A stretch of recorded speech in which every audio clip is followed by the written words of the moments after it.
Good morning. It's half past ridiculous, and we're seeking a Sentiomentium. Actually, it's well past ridiculous.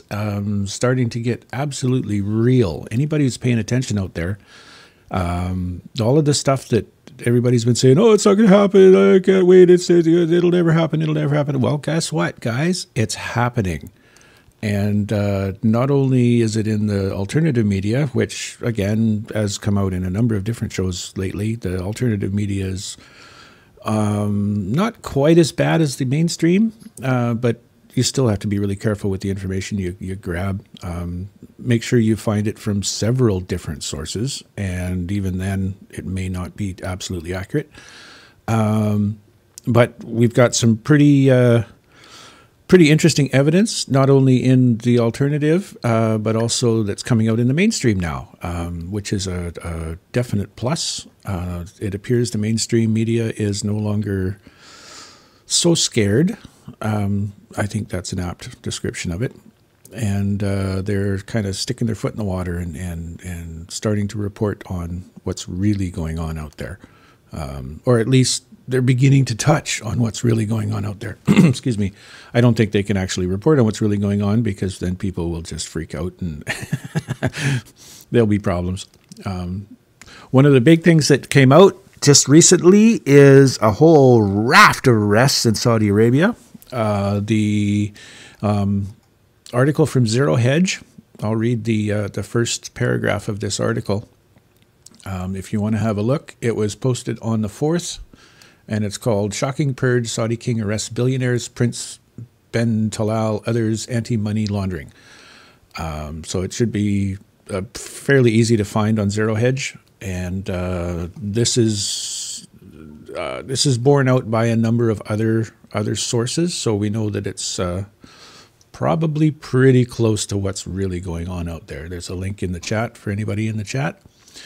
And Zero Hedge says, in a shocking development, Saudi Prince Al Mayadeen reported late. Saudi press, Al Mayadeen reported late on Saturday that prominent billionaire, member of the Saudi royal family, and one of the biggest shareholders of Citi, News Corp, and Twitter, not to mention frequent CNBC guest, Al Waleed bin Talal, along with 10 senior princes and some 38 ministers, have been arrested for corruption and money laundering charges on orders from the new anti-corruption committee headed by the Crown Prince Mohammed bin Salman, while royal princes' private planes have been grounded.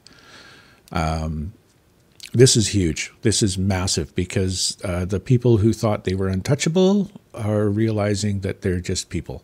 And that's going to have ramifications all over the planet.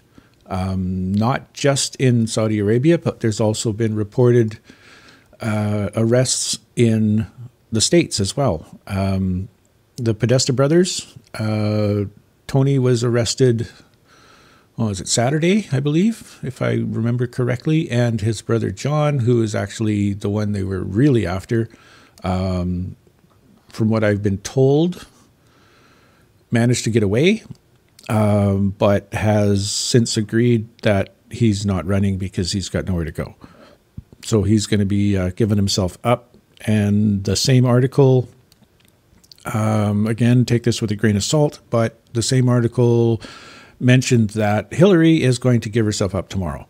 Again, we'll see whether that happens or not. I don't know. I can't verify the accuracy of it, but it's the information that's coming out lately. The mainstream is, blatantly calling for Hillary's arrest. They're saying, why isn't this happening? And asking the questions, which they would never have done 2, 3, 4 years ago.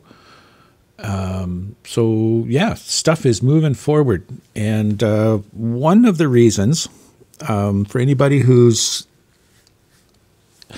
what's the word I want to use? Sensitive to energetics, to the unseen world, the unseen goings on, which don't really manifest in the physical directly. The latest report is that all of the timelines, for anybody who isn't familiar with that, a timeline is created every time you make a choice. And my theory behind this is at one point the timelines were diverging and creating this massive, massive web. And then the choices began to collapse that. And the web worked its way back down to what would be a single timeline. And according to the sources that I have, that I trust them. I also know that a lot of their speaking is metaphor, so you have to kind of look, broad terms. But they're very strongly suggesting that we are now on a singular timeline. We're done. It's over. It's just a matter of cleanup now. And this was end of last week, and then all of a sudden, all of this stuff start coming out that they're cleaning up. Things are coming out. People are giving up. So, it is there is some outward signs that this is happening. I'm certainly going to be holding that in my intent that this is it. We're done. We're on the final timeline, the timeline that we're supposed to be on originally, and things are going to start looking up from here, or quickly move to looking up from here. So yeah, that's my world for the last 2 weeks. It's been, sorry about last week, folks. Just everybody was in a holding pattern. You probably felt it. It seemed like everything was on pause for the last 10, 12 days, and I really didn't have anything to talk about, and I wasn't going to bore you guys with the same old, because you've already been through it before. And the week prior to that, Carl was on the road and wasn't available. Fortunately, he's here with us today, and has some crazy stuff to talk about. So, hi, Carl. How you doing today, and how's things going for you? Good. Yeah, pretty good, actually. Yeah, my apologies. I think the reason the show didn't go ahead last week was really because I was on the road. I was visiting Tara's family members, for those who are aware. So we had a bit of a drive into upstate New York. It was a whole weekend that was kind of slotted in at the last minute. So good weekend. Unfortunately got stuck in that rainstorm on the drive back on Sunday. If anybody was reading the reports about that, that was a bit of a hellish trip back. But yeah, like everybody else, this last week has been crazy as far as the energies and as far as events, both I think emotional, psychological, even physical, I guess. Things have just been extreme, let's say, for those that are sensitive enough to be aware of it. And those that aren't sensitive, they've been extreme anyway, because these events, these energies are hitting everybody, whether they like it or not. And the events that are taking place in their lives, they can put down to other people or stuff that's going on in their own lives, or they can maybe think that the energies are something to do with it. I think if you think on it, and you try and work it out, you'll probably find that a lot of the stuff that's happening to you has nothing to do with you. It's definitely something that is being pushed through us. It's like a sweeping broom through our lives, brushing away all the shit and the crap. Me personally, if you can try and stay in the higher emotional states, the loving states, the joyful states, as much as you possibly can, you don't feel it quite as much, but there's stuff in there that has to be gotten rid of. So I can tell you that myself and Tara this last week have definitely felt some serious crap, and if you guys felt the same thing, make comments, let us know.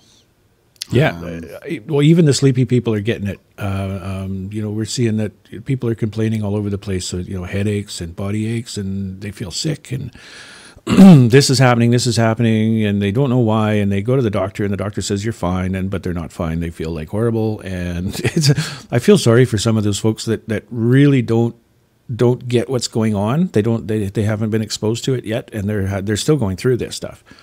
There's a whole bunch of people out there, I'm sure, that are thinking they're absolutely going crazy, because the thoughts have changed, the way you view things have changed. Some gross, some subtle, and everybody is getting it. Everybody is getting it, and this is something that happened. Well, for our group, or for the groups that I'm with, it was pretty much a flash last week, and it happened, almost instantly. Folks were going through all of these pains and headaches and everything, and then all of a sudden it's over, and they realize they think about things differently. They view things differently. The world looks different. Their eyesight has changed. Their hearing has changed. All sorts of effects that are coming out. And if you're going through this stuff, if you're listening in the archives and then you're not listening, quite close to the time it was posted, you've probably already been through this, and the advice is not really useful. But like Carl said, try to stay calm. Just let it happen. You're not dying. Most of you, the vast majority of you, simply aren't dying, or you're not sick. You're just going through some changes that are very profound and will manifest outwardly very shortly. We're expecting to see some amazing things coming out in the next little while. So more amazing than what we've already seen. And you have to be pretty in tune to catch it right now, but that's not going to stay that way for very long. Everybody's going to see it. Are you talking about the Mandela effect? Well, partly the Mandela effect, but that, from what I understand, that's pretty much over, because we are now on a singular timeline from all the information that I've received. There's no more timeline shifting. So we shouldn't be seeing any more of these Mandela effects, which are basically the merging of the timelines. You got a timeline where something was different, and when it merged in, that becomes different in your old reality. You focus to the new reality, you're fine. Yeah. So, we know a lot of this is a process. So some of us shifted really fast. Some of us it may take a little while, a couple of weeks to shift through it. So you may get a couple of Mandela effects coming up in the next little while. But from all reports that I've gotten, this should be pretty much over with now. And because the last report as of last night was we are now on the singular timeline. There's no more merging to be done. Oh, well, that would be good, because, over in the Mandela rooms that, I speak to every day. Yeah, I just heard about the symptoms you were discussing, and many of us have experienced that recently. Headaches, chronic headaches, and, most of us have had the vision changes, hearing changes, extrasensory perception increases, because most of us over there have been like it since, for me, it was late last year. But there's more and more people it's been happening to all year, isn't it? Oh, it's more waking up. Yes, it's growing really fast, and it's becoming pretty much undeniable. You can hide your head under a rock and say it's not happening, but it's to the point now where enough people have experienced this from various different groups who don't talk to one another. They're not sharing information, and yet they're getting the same information. The balance of probabilities is becoming very high. Yeah. I agree. I think my own personal experience as well, and some of you that are in we've spoken pre-show or post-show, so none of it's been recorded, but my own recent experiences that related to the changeover of my own status, relationship status, and the extrasensory events that I've experienced in relation to Tara. Both of us have, how best to describe it, telepathically are more in tune now than I've ever experienced before, you know, to the extent that we can say certain things and the other person just turns around and says, "Get out of my head, you know, I'm just thinking that myself. Stop doing that." You know, and now we're testing things. We have been testing things. You know, we'll get things popping in our minds.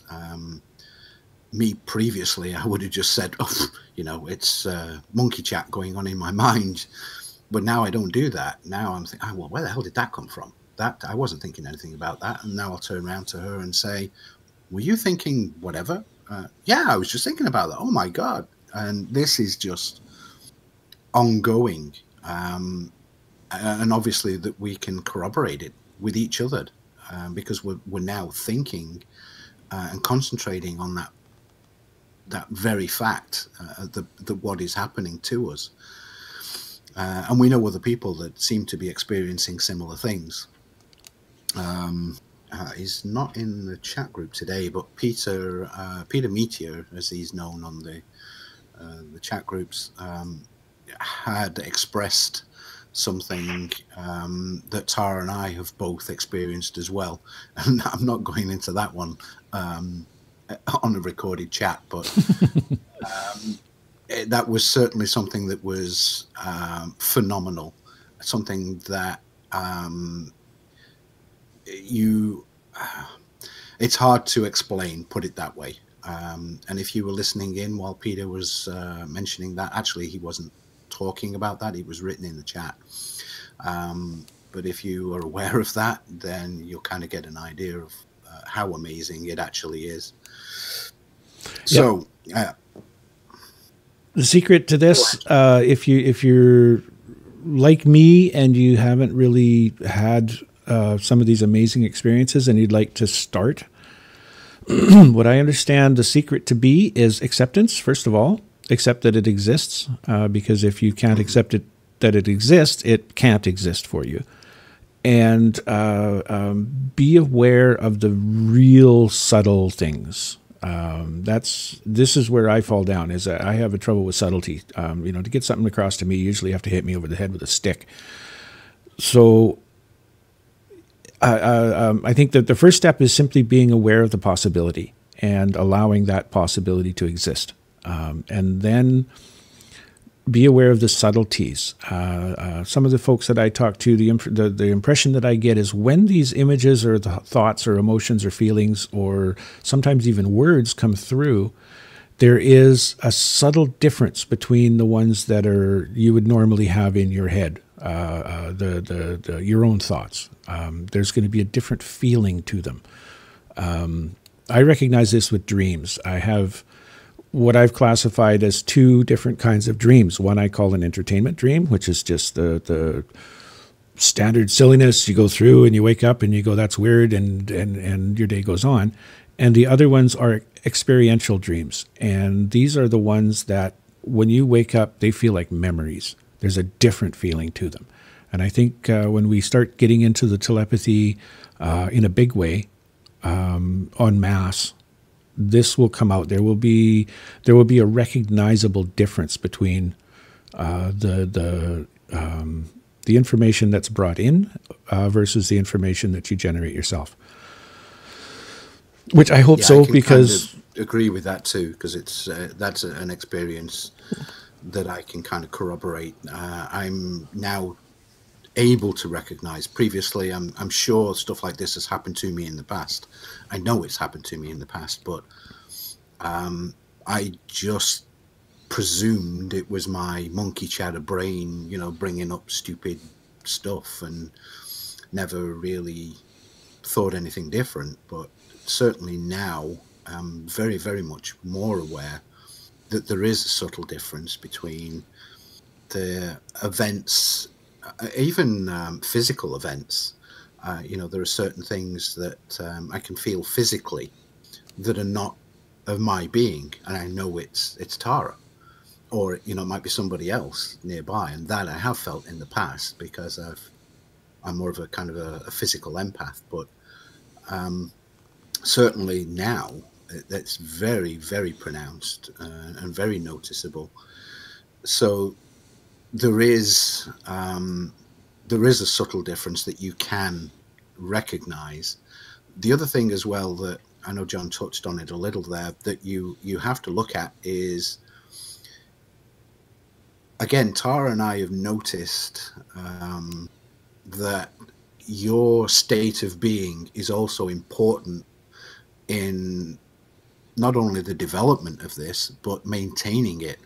Because we found that certainly over the last couple of weeks where the energies have been crazy, and Tara's actually been ill for probably 2 weeks of the last month, 2 separate occasions, and I think a lot to do with energetics and the removal of past crap from her life. Has probably had a lot to do with that, but that's brought her into lower vibratory states, and the abilities, let's say, seem to diminish when that happens. But when we're back in those higher, you know, joy states, loving states, happiness states, all of these positive emotional states of being, that's when everything seems to function properly and more powerfully. And you know, we've seen it over the last 3 months. You know, we kind of drop down into a lower emotional state because maybe something's passing through, something's being removed from us, or we just feel like shit for whatever reason, and it doesn't seem to occur as often and as frequent and as powerfully.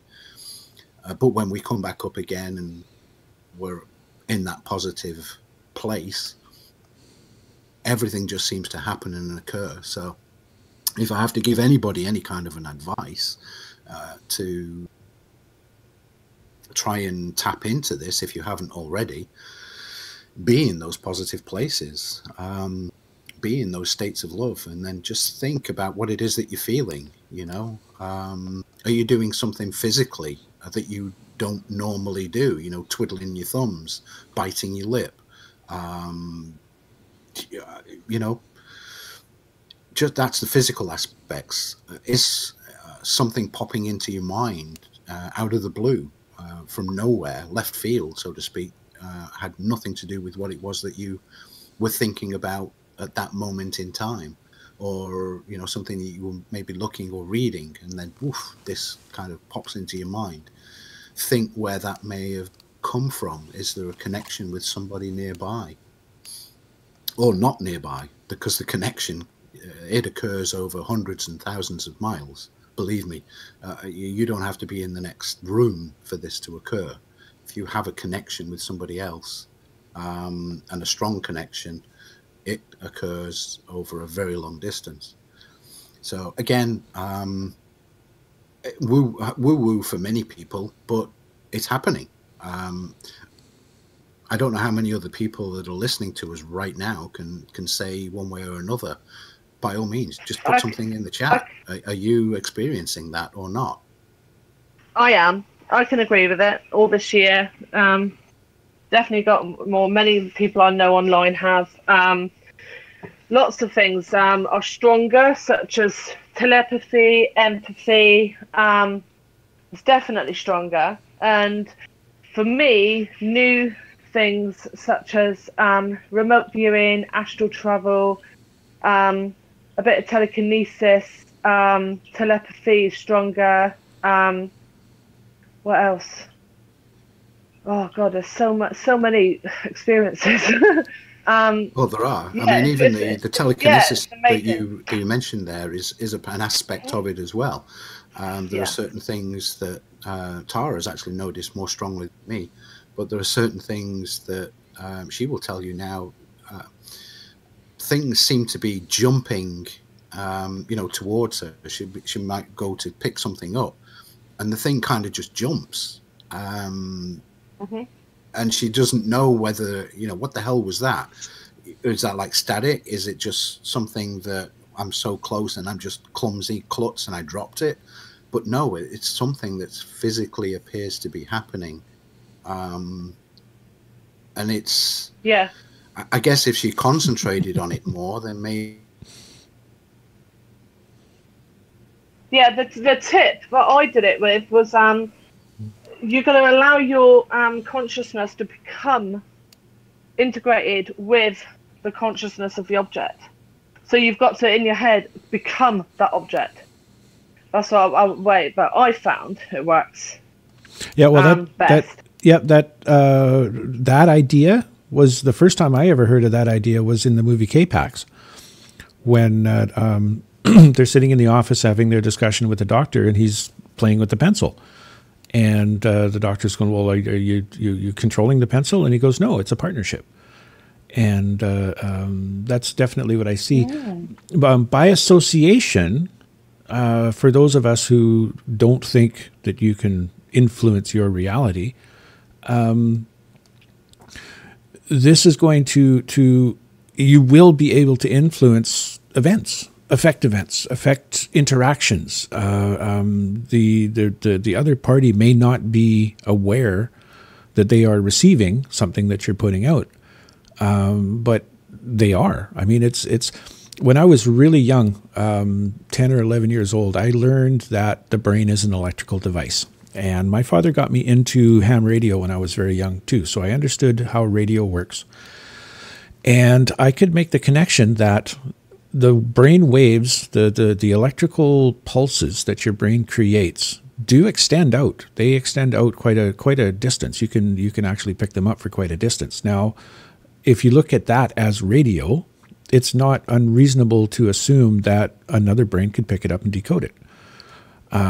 So as far as a scientific basis for this goes, it's completely there. I mean, there's no reason why this can't happen other than we simply don't allow it. So if you're going through shitty times, if you're going through nastiness, situations you don't want to be in, situations you would like to have act differently, think about the concept of entering into those situations in the state of play. Because in truth, if this is some video game, none of it really matters. It's just an experience. It's a learning. It's a way for us to learn stuff. So if you can enter into it with a state of play, with a state of joy, agreed. Some of that, sometimes that is very difficult to do. But your influence is greater at that point. Your influence over others. Now, you can't control someone else, but you can influence them, just like we influence each other with our spoken word. You can present concepts that they may not be prepared to hear, but they will pick up the ideas, and that's going to change the outcome of things. It'll probably be really subtle at the beginning, and the more you do it, the better off you'll be at it until you get to the point where you simply are your master of your reality. Who knows how long that could take? Some people might be really good at it and they get it in a week. Who knows? But don't discount the possibility. Sorry? Sorry, I apologize. I thought you'd finished then. Oh, go ahead, Mel. Sorry, I was just going to say that meditation is really good. Mm-hmm. A really good way to get into that mindset. Yep, it's a good way to practice. It's a good way to excuse me, solidify some of this stuff. Because, like anybody knows, anybody who's learned anything, whether it's skiing or tying your shoes, the more you do it, the better you get at it. And from one of the same groups where I've got the information that we are now on a singular timeline, we asked for advice. And the advice that we were given was practice, practice, practice. So take every opportunity to be aware of the subtleties around you, be aware of the energies that are around you, and learn to recognize those energies. If you attempt to control without actually recognizing what you're working with, chances are it's not going to work out the way you want it to. So don't be despondent if you try it and it doesn't work. Just take your time, be patient, because this is a process again, and some people are going to get it really fast. Some people are going to have to work hard at it. It's like anything else. So I think that should end our woo-woo portion, unless Carl's got some more. I just wanted to, no, I got disconnected there as I was listening to what was going on. Oh. Bizarrely, because it was right at the moment where Tara was just confirming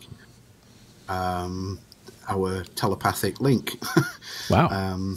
Because it's in the chat, because I mentioned something there, and I'd kind of brought that up. It came to me, so to speak, and she just said, "Oh, well, that's exactly what I was thinking right at that moment," and put it in the chat. And then I got disconnected. All sorts of strange stuff just started happening on the computer. So anyway, I'm back. But just one thing I wanted to add. If anybody has actually been reading some of the channeled messages that have come along on many of the websites over the years, and I'm talking years here, I'm not talking recently. What's I think generally been spoken of on several of them is that these particular gifts, in quote, these abilities will manifest.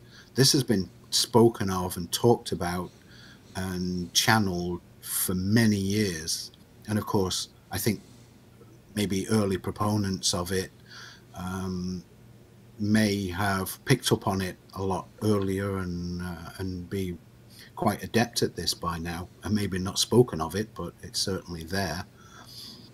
I think with the energies that are coming through right now across the board, this is,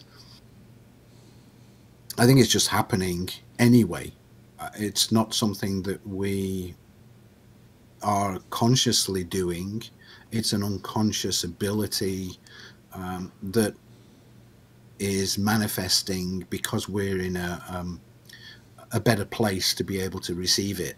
And that's why I say being in that loving state, that happy, joyful state, open state, not being closed, not being mad and angry, being the exact opposite of all of those, is allowing this to take place.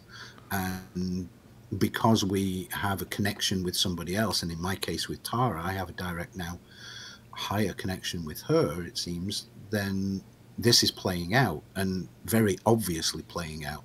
Whereas, I probably have had this ability for a little while, but just not so pronounced. So yeah, that's just what I wanted to add there. Yeah.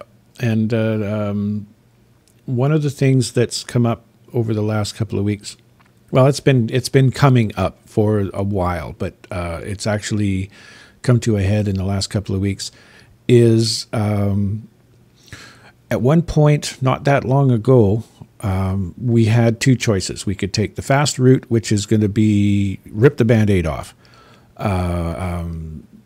It's going to be painful. It's going to have some trauma, some upheaval, but we get there really, really quickly. And the other option would be to be gentle, to go slow, be nice about it.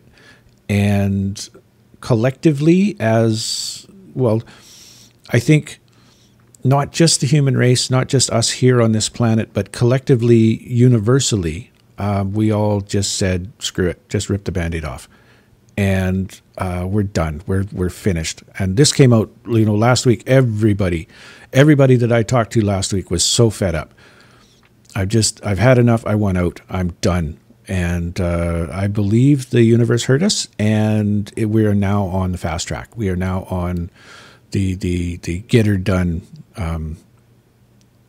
timeline, as I can't remember his name. Not Cobra. Drake would say, "Get her done."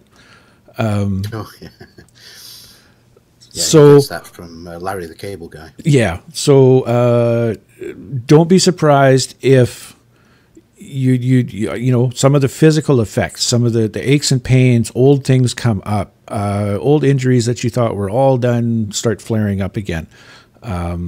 Don't worry. It's only going to be temporary. It's only going to last for a little while, and then they'll be finished. They'll be gone. You won't have that effect again. And that's a lot of us have noticed that. Actually, I have a question, John. That you brought something up there.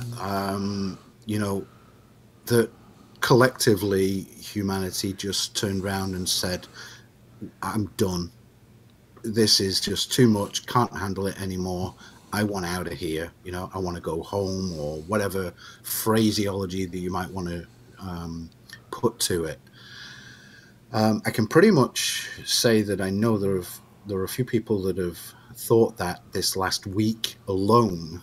I'm just wondering if there's anybody who is willing to say anything in just a yes or no in the chat to whether they've had that experience specifically in the last, well, if we really want to be precise, this last week. If not, then maybe in the last 2 weeks. Has anybody had this particular thought process to say, "I'm done. I can't do this anymore. I have no money. I have no life. I have no joy," or whatever, and I want out. Can't do it. Yeah. There's been a huge increase in young people suicides over the last couple of weeks, and I'm not suggesting that's the path that should be taken, because I think if you're around to see this shift and watch it happen, it's going to be amazing, and if you weren't, you're probably going to regret it. But that's sort of it. I mean, I've had them. I wake up in the morning and go, "Fuck, I don't want to be here. I'm done." And I start thinking about, a bathtub and a toaster.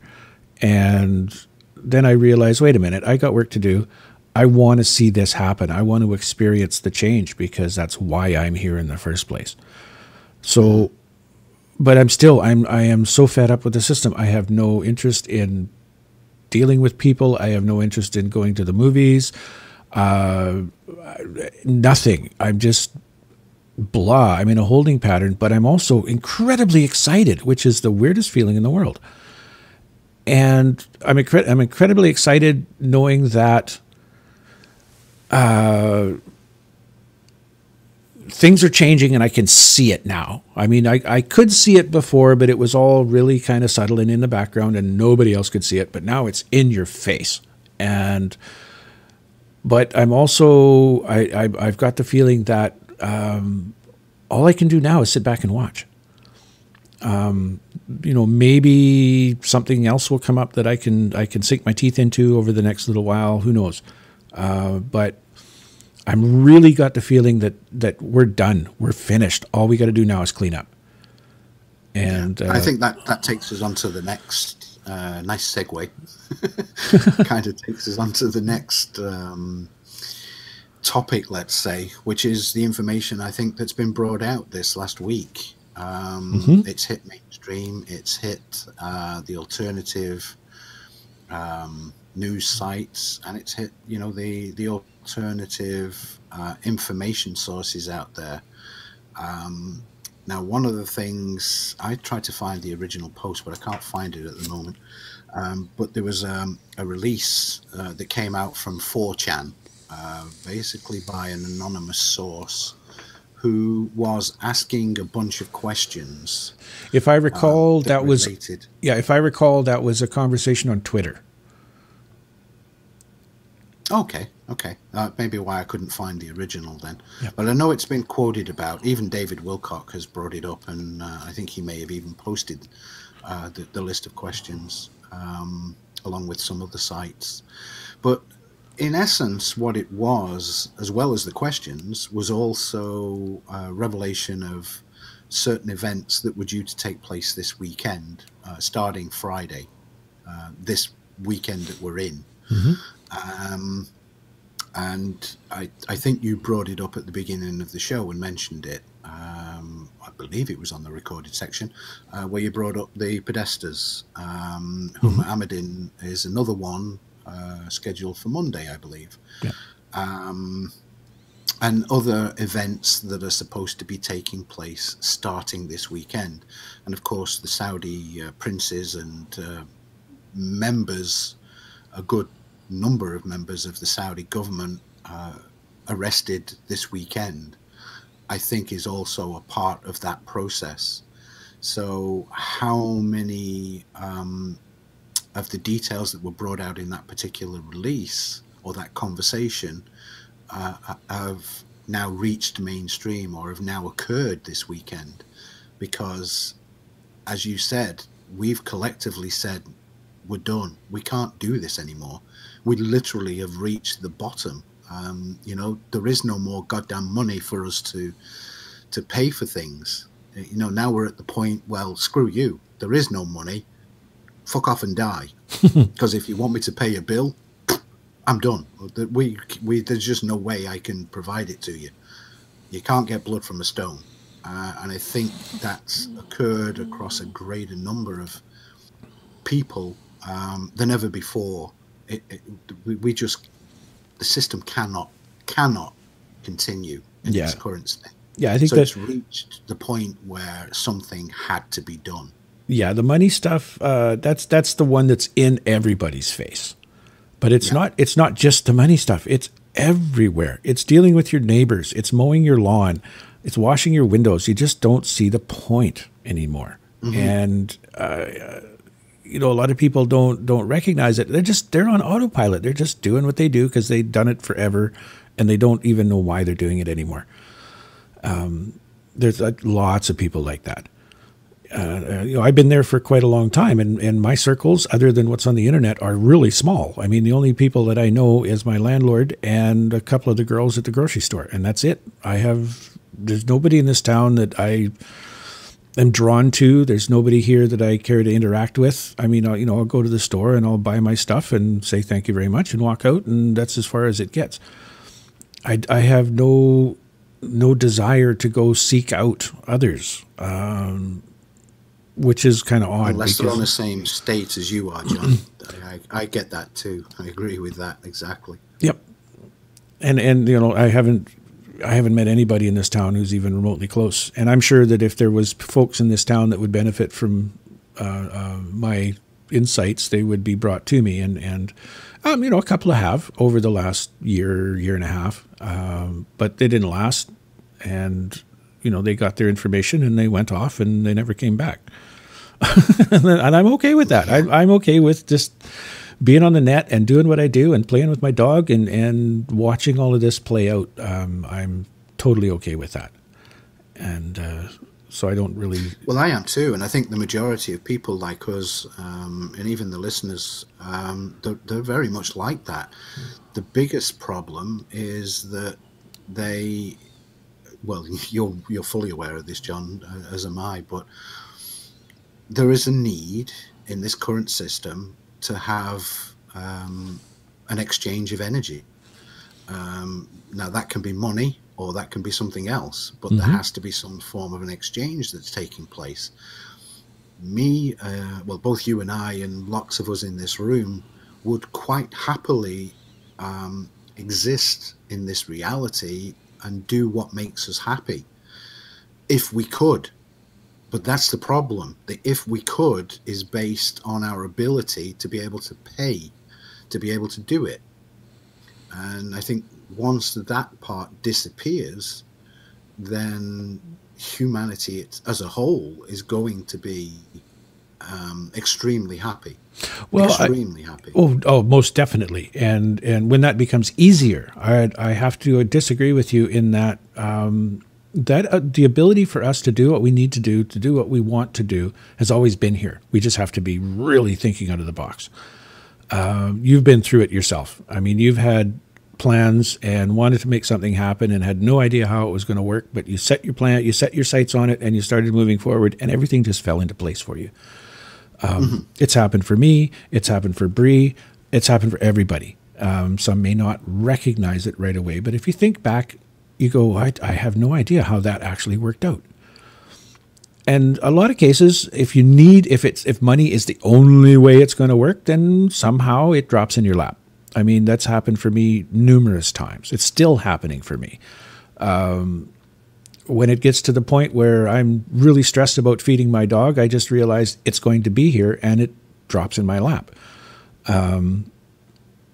I do still feel the need to bring out the fact that I don't make money on these shows. I don't charge for the shows. I have a couple of businesses online which aren't actually going anywhere, but the few clients that I have been amazingly generous, and I tell them the what I'm asking as far as compensation on the sites is what I'm asking for. If you feel you're getting more out of it, then by all means, I'm more than willing to accept more.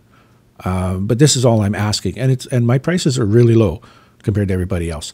But so far, every single one of my clients has overpaid because they feel they're getting far more out of it, and which is just enough. It's just enough to keep us fed. It's just, I just got my internet bill just came in. It's $300 because I haven't been able to pay it for 3 months. And I was just told yesterday that one of my clients is giving me $500 instead of $185 for the services that I've done. So it works out. And there's a trusting, there's a release, a letting go of control that to some extent that has to happen. But it's not just money. I recall a story that Robert Menard told me years and years and years ago about a young lady who wanted to travel around Europe. And it was driving her nuts that she couldn't afford it. She couldn't make it happen. And Robert talked to her for a while and says, well, what sort of alternatives? Think outside the box. So what she did was she wrote letters to the airlines and said, my goal is to go to Europe and to film or to photograph the important sites in Europe. And if you would sponsor me, I will offer you photographs to use for your advertising. And a couple of airlines picked her up on it. And not only did they fly her all over Europe, they put her up in the best hotels and fed her and covered all her expenses, and she was able to go and do what she had to do or wanted to do. So the option has always been there to do this in a Ubuntu sort of fashion, where you don't actually have to have money.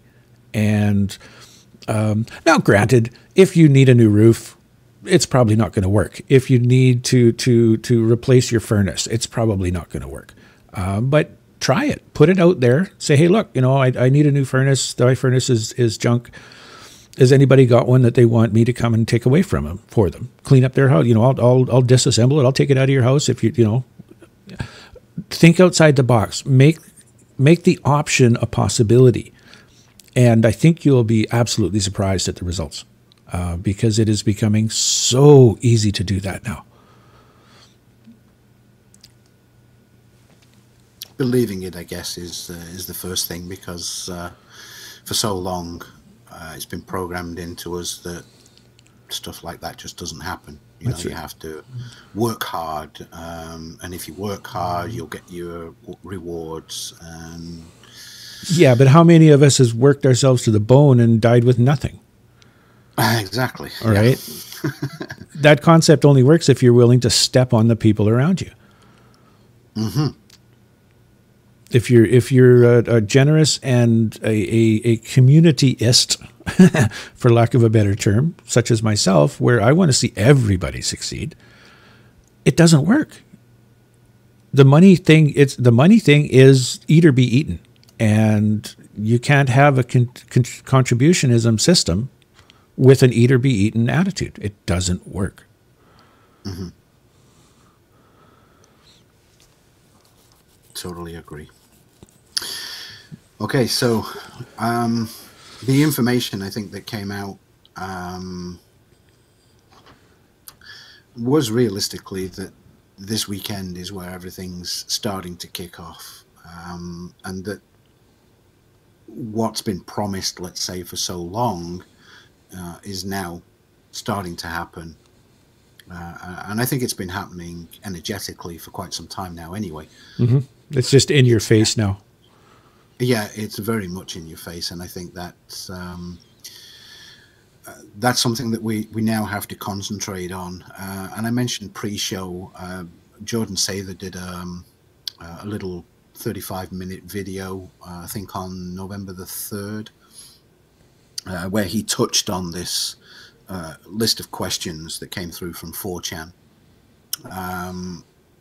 and made some good points about it, as he typically does, and also the fact that we have to start believing that this is actually happening, and if it doesn't, don't be disappointed, such as we've had in the past.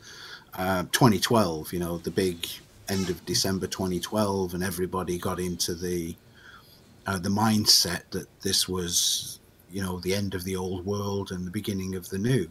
Well, maybe it did start, but it wasn't like a light switch.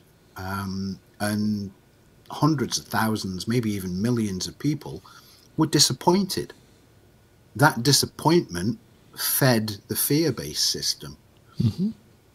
We're now being told again that this weekend is going to be the beginning of it. So the idea is, support that. Put your energy into, yes, this is it. But if it doesn't happen in your world and you don't see that, then don't go the other way. Don't be disappointed because you didn't see something. Well, another thing... And it didn't happen the way you wanted, because expectation, the other problems that we have. That's right. And one thing that goes along with that, as far as practical, what you can practically do, is we can see from multiple experiences from multiple people that I'm going to use a balance of probabilities language for this, just because a lot of people, they're not actually ready to commit to this. So when you look at this, there is so many people talking about this stuff that is happening in their lives. And these are just regular folk. They're honest folk. They have no reason to lie to you. They have no agenda. They're just, this is what happened to me, and it's crazy anybody else went through this sort of an attitude. That the balance of probabilities is extremely high that this is what is actually going on. So if you do set your intent and you focus on this and you don't see it happening, instead of being disappointed, simply ask yourself, what am I missing? Because it's there. It's in our faces, and we can't ignore it. Well, we can. It's going to get really hard to ignore. But usually when you don't see it, it's because of a overriding belief system or an unwillingness to accept something. And so if you want to see this stuff and it's not happening in your life, simply ask yourself, what am I missing? Where's the block? Because it's being blocked from you, or you're blocking it from yourself, because it is happening out there. And it's undeniable that it's happening out there. Yeah, I think one of the things that most people concentrate on is that, we're told that the Clintons are going to be arrested, Obama's going to be arrested, Soros is going to be killed, and all these separate things that has been spoken of over even the last, 12 months specifically, and longer than that, and it just hasn't happened. But that doesn't mean to say that there are not thousands and thousands of other people that have been arrested and dealt with, and, to be honest, quite possibly killed, or died under curious circumstances. Oh, it wasn't over the last 12 months specifically. And these are the bad guys. These are not always the good guys that are dying. It wasn't that long ago. It wasn't that long ago that 10,000 bankers just went AWOL over a course of 3 months. Politicians just went AWOL, poof, gone. Nobody knows where they are. And this was years ago. This was a couple of 3-4 years ago that this happened. And so this has been an ongoing thing for a while. And now, only now, well, not really only now, but if you look at it, you can't really perceive it until it hits a 6. We're at about a 6.5 now. And it's coming into the collective awareness that this is happening. And because of that, it's being picked up by the mainstream. Folks are talking about it. It's becoming a regular household thing now. I mean, well, there are bigger names that are being talked. I mean, the Harvey Weinstein situation in Hollywood. Even Kevin Spacey, for God's sake, one of the best known actors in the world, has been implicated in allegations, let's say, from his past history that are now causing Netflix to question their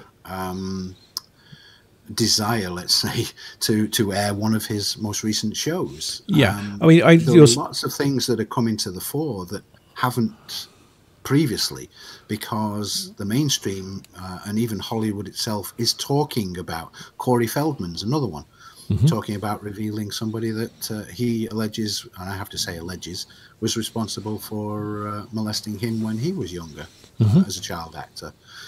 It's stuff like this that is being brought to the fore and is being dealt with now. But because it isn't Hillary Clinton or because it isn't Obama, people are saying, well, it's not happening. Well, yeah, it is. It's just at lower levels. It's just not who you want to be arrested and dealt with or killed. Yeah. And that's the issue. That's where your blinkered view is not allowing you to see what is actually going on. Yep. Which is why hasn't been reached yet. Yeah, which is why I brought up the idea if you're not seeing it, then ask yourself, what am I missing? Because it is there. I've been watching these trends for, Carl, how long have we been doing World Freeman Society? 15 years? 15, at least. Yes, 16, at least probably, something like that. And, I've been watching these trends since then. And they were happening before that because things were moving, but they were really subtle, really behind the scenes. You had to really be paying attention to see it. And what's happening now is you don't have to be paying attention. It'll walk up and slap you. I think one of the things that even I discussed this with Tara, I think, a couple of days ago, because what I have perceived, and you just mentioned it then, this stuff has been going on for a very, very long time. The people in control and the minions underneath them who have had great power within this system of control were very, very difficult to remove, very difficult to deal with, because there just weren't enough people in the white hats, let's say, in quotes, in the white hats mode, to be able to carry out their mandate to clean up the system. It's gotten to a point now where I think there are a lot more white hats, there are a lot more people who are awake and are aware, and the power that was previously held by these lower level minions has been diminished, and I think the higher controllers have stepped back, so they are not so much the puppet masters that they used to be. So these lower level minions are kind of trying to operate on their own in the capacity of power that they perceived that they had, the power and control, and they're finding that there's nothing to support them. So it's reaching the point where these threats against them, be a good boy or good girl and maybe we'll deal with you nicely. But if you don't, then you're going to get death penalty or you're going to get life in prison. Actually, life in prison would be probably better, or, life as hey, there's a point. Now we know where all the dustbin men will come from. All these little minions that had all the power and control. They can empty the bins from now on. I think it's stuff like that, though. Things are changing, and there are white hats now capable and able to do what needs to be done to clean up the system. And because now they don't get killed. I think a white hat operating 5 years ago was killed. Once the bad guys found out who it was, they're dead. Yeah. But there's so much more support now for those white hats that doesn't happen, or probably doesn't happen quite as much, depending on what area of the world you're actually in. But there is a definite change. It's a sea change, and it's moving in our favor. Yeah. Well, Heather mentioned something a little while ago. I think I brought it up a couple of times. She works with the not the visible controllers, but the levels above those visible controllers. That's where her career has been for most of her legal existence, for lack of a better term. Sorry, Heather. But she's mentioned that when she's talking to these upper managers, the upper level guys, they're done. They're tired of it. They want it finished. They want it over with. They don't want to play the game anymore. They're just scared. How are we going to tell people? How are we going to tell people that we've been lying to them and deceiving them and cheating them for their entire lives? And I can see it. I can see it happening, because if you look at the way the false flags happened, the way the scripts that the controllers were following, say 15 years ago, were more or less bulletproof. I mean, they were pretty masterful scripts. The ones they're using now, it's like they're written by a 4-year-old. The actual people with the smarts, with the experience, who used to be in control, aren't in control anymore. They're not giving them the scripts. They're not giving them the mandate. And the low-level guys are just going through the motions, thinking that that's the right thing to do because that's what they've always done, and they're screwing up royally. Now, whether they're screwing up on purpose, consciously, I mean, probably some of them are, but I think a lot of it is they're done too. They're tired of this too. So they are unconsciously sabotaging their own efforts. And if you really step back and you look at it without emotion, just look at the facts, it's pretty clear that, when you set out to go and do something, if you think it through, you're probably not going to do things that are going to point right back to you, show that this is total bullshit. You're going to be very careful about how the information is presented, how it's viewed, what people are going to be able to see, what they're going to be able to find. It's not happening anymore. It's so blatant in your face that this is entirely bullshit. The only logical explanation is that they want it to crash too. They just have to wait for us to wake up. They have to wait for us to realize that we are the ones in control, that we are the ones who dictate how our reality is going to play out on a 3D level. I think another aspect of that is, of course, John, is the people in control, the visible people in control, not the invisible ones in higher echelons, because we don't know who they are anyway. But certainly the visible controllers, they are scared shitless. Oh, yes. Because they are the focus, they are the visible focus of what's going to be the wrath of humanity. Yep. And I know there are going to be a lot of, there are. I mean, the awakening process, everybody goes through those stages of grief, which includes anger, until the final acceptance.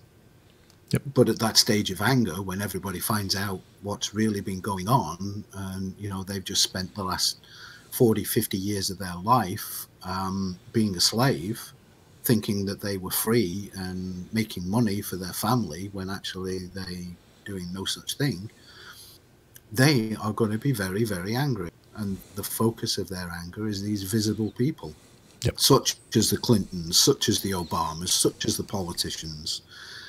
And we have to look at what we do in that circumstance. We've talked about this in previous shows. We have to have a level of forgiveness. And as Mel pointed out there, we don't forget this, but we have to forgive. And make sure that, maybe that their punishment, is a lower level of existence for themselves, that they don't get to share in the spoils of the rest of humanity because, they've shared quite lavishly for most of their lives. So maybe the punishment that they have is that they have a lesser existence. Well, I don't know. It's just, there's just stuff that we have to look at and we have to think about. Yep. But going up to finding them and shooting them and taking care of the families and God knows what else, people are going to think about to seek retribution, that's not the way that humanity must continue. Well, I mean, if you look at it from the perspective of a play or a video game, the ones in the play who are playing the villain in the play, they're just people. They just have the role of the villain. And at the end of the play, when it's all over and said and done, and you're in your wrap up party, everybody's friends and they're laughing and going, "Wow, you did a really good job. Thank you very much. Made my job so much easier." I don't really see a significant difference here. I went through the anger. Trust me, I did it. I was very upset. I wanted to go and blow things up at one point. And then I realized, wait a minute, I'm only seeing a little tiny piece of this picture. What if? And I started exploring the what ifs. And one of the what ifs is, what if they were simply people just like us, souls just like us, balls of energy, however you want to look at it, who the plan said, well, we need to have people who are really, really nasty. Can you do this? And they went, well, I'm not really sure. I'll give it a try. And they just got lost in the role. Are they evil? No, probably not. They're probably just no different than you are. At the end of the game, when this is all said and done and it's finished and we're home and doing our own thing, they're probably not going to be any different than you are. So at that point, my whole attitude shifted to retribution, take them down, blow them up, get them out of the system, to let's just stop. Just stop what you're doing and we'll go on. We'll move on. There's no retribution left in me. There's none. I'm not seeking any consequences for or any punishment for these people, because I also know that punishment doesn't work. If you punish a child, all he does is figure out a way to get around it. Consequences work. And now I'm not saying that they should be immune to the consequences of their actions, because they are there. But I don't subscribe to the punishment model. I don't think they need to be tormented forever in a fiery pit just because they made a bad choice or because they did a job that isn't palatable to the rest of us. So I don't ask anybody to subscribe to this. I'm just asking, just look at it, consider that possibility. It may not turn out that way. I don't know. But if you look at it from the Team Dark's perspective, if they're scared of retribution, if they're scared of the consequences that are going to be really ugly from what they're doing, they're going to do everything they can to extend this as long as possible. If they realize that all they have to do is stop, make amends, and they can go on with their lives, then there's less of an inclination for them to fight the change. And that's the kind of energy I want to put out into the collective, into the universe is yes, you're scared. I understand it. It's not going to be nearly as bad as you think it is. Just stop doing what you're doing. And that way we can all move on and everybody benefits, not just us, but them too. Because what Heather did with the filings, it applies to those guys too. I mean, they have more than enough right to go and access their own value and move on from that point. I really hope this is the way it works out, because I don't have anything to back it up other than my own reasoning. So, take it for a grain of salt. It's my perspective, and that's as far as that goes. It may not be yours. You may not adopt it. It doesn't matter. But please consider it. Please at least look at it, and see if it rings with you. If there's something in there that makes you go, wow, that makes sense. That's going to work. Because if we can eliminate the fear from these people so that they know they have to stop, but they're not going to get hung in the streets, maybe they'll just stop. Maybe they'll just let go and go, okay, you're right. We're done. Goodbye. We're out of here. And then we can move on. And that would be so nice to do. Yeah, I guess my point as well, I think, of a view of is your personal level, to the listener out there, your personal level of who you feel, or to what level you feel is involved in your personal slavery, or whatever it is that you perceive has been done against you.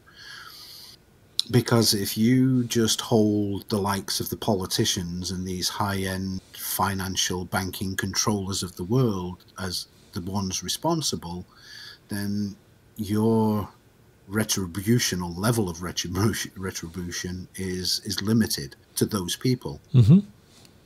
If you happen to believe that, you know, local government, the child services, you know, the Bureau of Land Management and the local police service and FBI are responsible for your particular situation, and you hate them all, then your level of retribution is going to be that much greater and that much harder to walk away from, because there's so many more people you feel should be punished. Yep. But there's also the idea that we always had the option to say no. Always. It's never been taken away from us. We've always had the option to say, no, we don't accept that. And we gave that up. We let it go.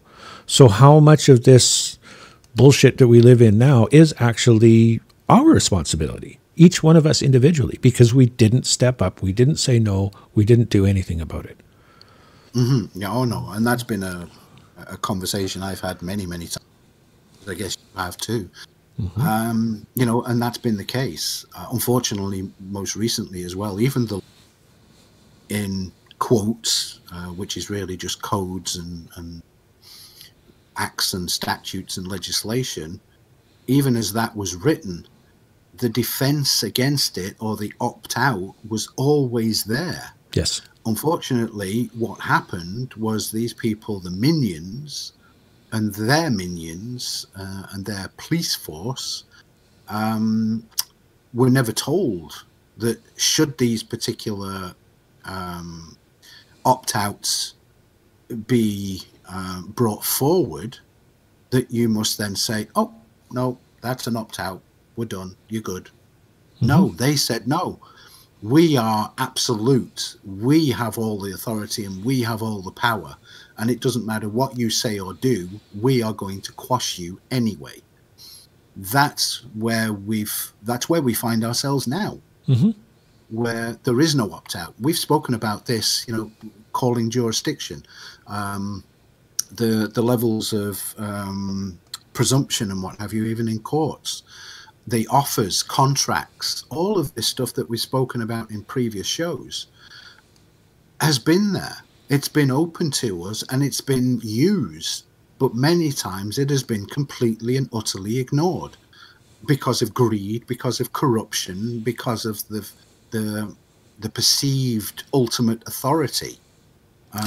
Well, if and it's slavery. It's slavery because you have no option, you have no choice. Well, even if you bring up that. If you're in a crowd of people and one person is jumping up and down going, no, no, no, I don't accept it, I don't accept it, they're viewed as they're idiots. They're something's wrong, he's off his meds. If 90% of the crowd is doing it, things change. You know, which is what we've been trying to do for the last 15 years. That's right. We, as a collective, dropped the ball. And we allowed the controllers to take control. We have to accept that because that's on us. We had the authority, we had the power at the beginning, and even now to say no. But we have to do it en masse. We have to do it as a group. We have to do it as a collective, not as individuals, because as individuals, it's easy to make them go away. But as a group, you get, well, look at protests. Look at what happens when, 500,000 people stand up and say no. Things change. Now, a lot of times, avoid those as well. Well, of course, a lot of times the 500,000 people will stand up and say no, things will change, and then they'll get complacent and it'll go back to the way it was. We've seen that a lot. But the point is, things changed. The numbers matter. So the more numbers we can get, the better off we're at. And if we realize we are all responsible for the shit that we're in, at least to some degree, and accept that responsibility and move forward from that point, then this whole transition, this whole change is going to roll out in a different way, and it's not going to be able to be repeated because we'll be aware of it. We will be personally responsible for our own experiences.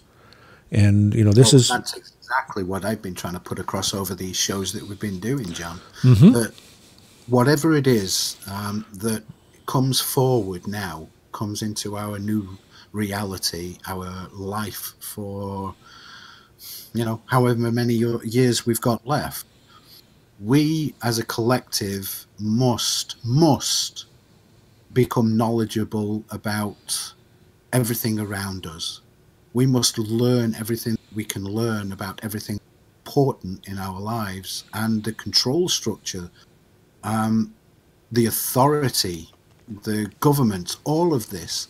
Money system is a prime example. We must be aware of all of this stuff, because if we're not, then we will find ourselves in slavery 2.0, because we don't know any different. We don't know what we don't know. So they can turn around and say that, you know, Bitcoin is the future of money.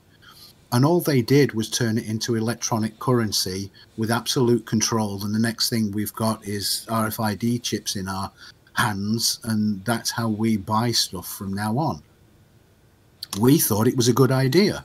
Turns out it wasn't such a good idea, because they can turn off those chips and then you have no access to any money or anything. And thereby, you know, there goes your free Bitcoin new system of money. But that's the same with anything. If you don't know about it, you can't say whether it's a good thing or not. So we have to all collectively become aware of, you know, of what is to come, because history will repeat itself if we don't. Well, certainly. And you know, this comes back to some of the things that I've talked about in the past. Summonses comes to mind, right? A summons is an offer to contract. So send your own terms back.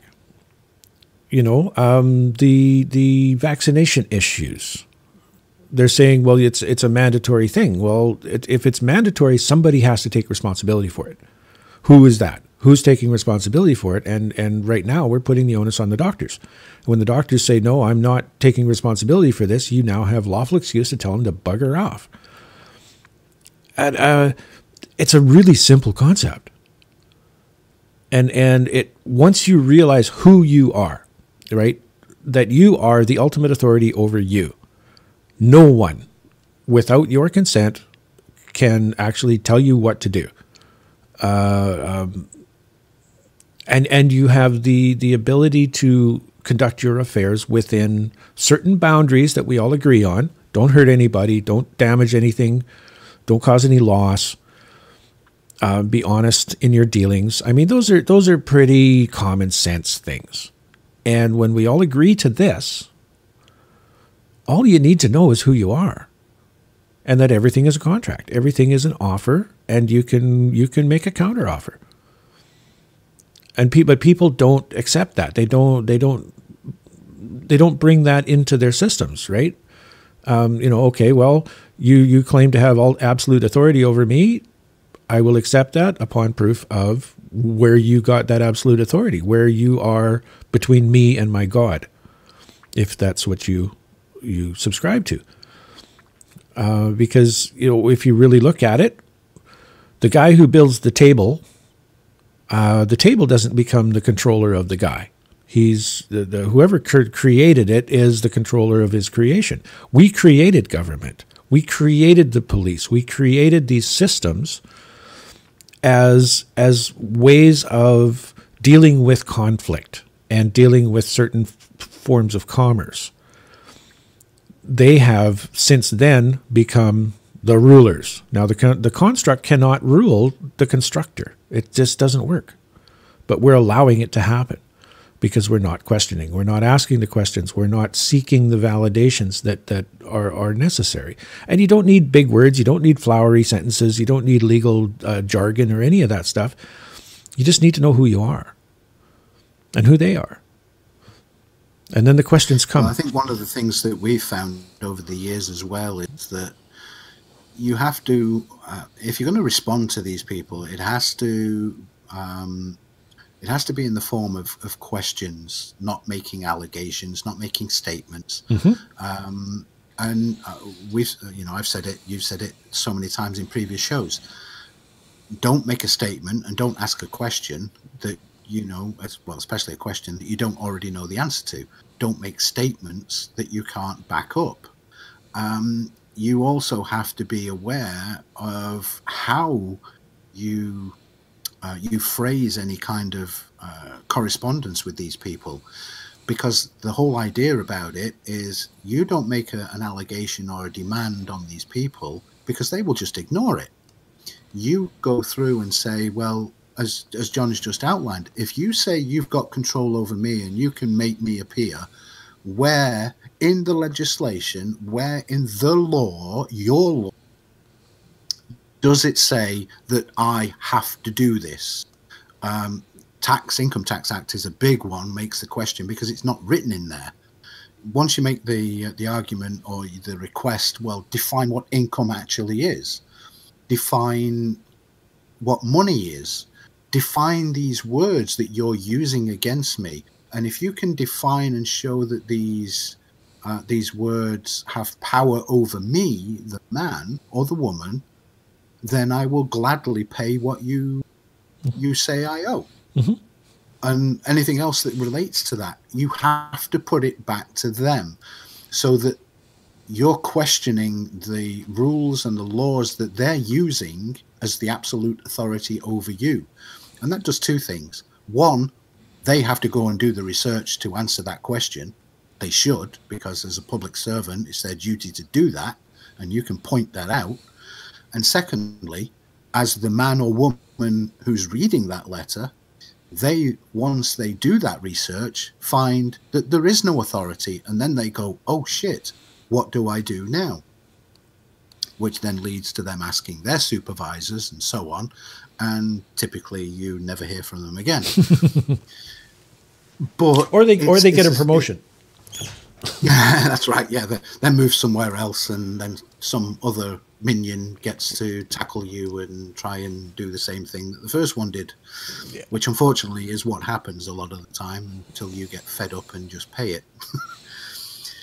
But yeah, I mean that's the kind of thing that we've been up against, and it's what we need to make sure that we don't experience in the future. You know, the government isn't a bad thing. We've discussed this again, John. Government is not a bad thing. It does a fantastic job when it's used correctly and when the power is applied properly. It does a good job. It allows the functioning of society to occur in the background while we get on with our lives. Unfortunately, it's been expanded well beyond what it should ever have been. And power is now perceived, authority is perceived as ultimate. I mean, I've got friends who work in government, and they think that they're in the positions of power and authority. And they don't like it when I point out, well, hang on a minute, you're a public servant, aren't you? Well, yeah. Well, in that case, if you're a public servant, you're not in the position of authority, you're in the position of a servant. I am the member of the public. You are now below me. They really don't like that. But if you point it out, they have to accept it. Well, it's a concept. It's a state of mind. I've always said it's a state of mind that we have to exist in. Yeah. Yeah, and well, that's the point of knowing who you are. That's the state of mind. And it's not really a big leap. Like a lot of it sounds a big daunting task to some, but it's not. It's not really a big leap. It just requires a little bit of reflection, a little bit of digging through your own experiences and realizing where you let go. where you let the power go. And when you stop questioning, when you stop seeking clarification, then you're allowing anybody to just say, well, you owe me 54 widgets. And if you don't know what a widget is, it could be really expensive. It could be nothing. You don't know, right? So clarification. Understand, clearly comprehend what is being asked of you. Yeah, so you ask who's the crown. Well, you ask who do you represent. That's the really strong one. Who do you represent? Because typically it's the judge and is your accuser, which doesn't fly. So I kind of like to move off of this and get into some questions. I know Brianna had mentioned she might have some questions coming up, not to put you on the spot there, darling. And a couple other folks mentioned that they may have some things to bring up. So let's open the last half hour up to the chat. And if nobody wants to talk, then we'll sit here and stare at a blank screen for half an hour. I'll find something else, as we usually do. Oh, Brianna just bailed. Oh, there she goes. She's backing out already. I'm not backing out, but it's becoming a habit, and I don't like to have we have so many people in the room today, as it's getting more and more usual. I would love to hear from them, Me too. I express, and I keep on expressing, and actually, sincerely, my questions and or comments would address more the middle part of the show, i.e. timelines and what's been happening in the past 2 weeks, which may not be what you want to talk about right now. Also. Yeah, I'd love to talk about it, Brianna, but unfortunately, because it's coming out of a private group, they would be very upset if I brought up details. So No, I'm not asking you for details. I know that. I was saying that I had personal comments, and to mention, I am not part of that group. It's just personal comments based on personal experience. Mm-hmm. That's all. Yep. But it was just that maybe some other people have other things to ask first. So I'd love to give everyone a chance to come out and yak a bit. Come on, people. Yeah. I mean, if there's no audience, there's no show. And if the audience isn't yelling and throwing tomatoes at us, we run out of content really fast. So. Well, the good thing is that they're still here, so yeah, that's telling itself. Well, it's growing. I think this is the biggest audience we've ever had, which is awesome. Thank you very, very much. Yeah, I think we've had a couple larger than this, but yeah, it's getting up there. So anybody disagree with what we're talking about? Think we're totally off base? Experiences, if you've gone through energetics and stuff you don't understand, bring it up. We'll try our best. I mean, the show's for you guys, and I've been told that I explain things really well, but there's got to be questions. There's got to be something that I said that didn't compute. Come on. Has anyone noticed unusual physical symptoms from the moon this weekend? There was an article about some folks seeing the sun pulse and turn black, and the moon in a totally wrong place in the sky, and a bunch of other stuff like that.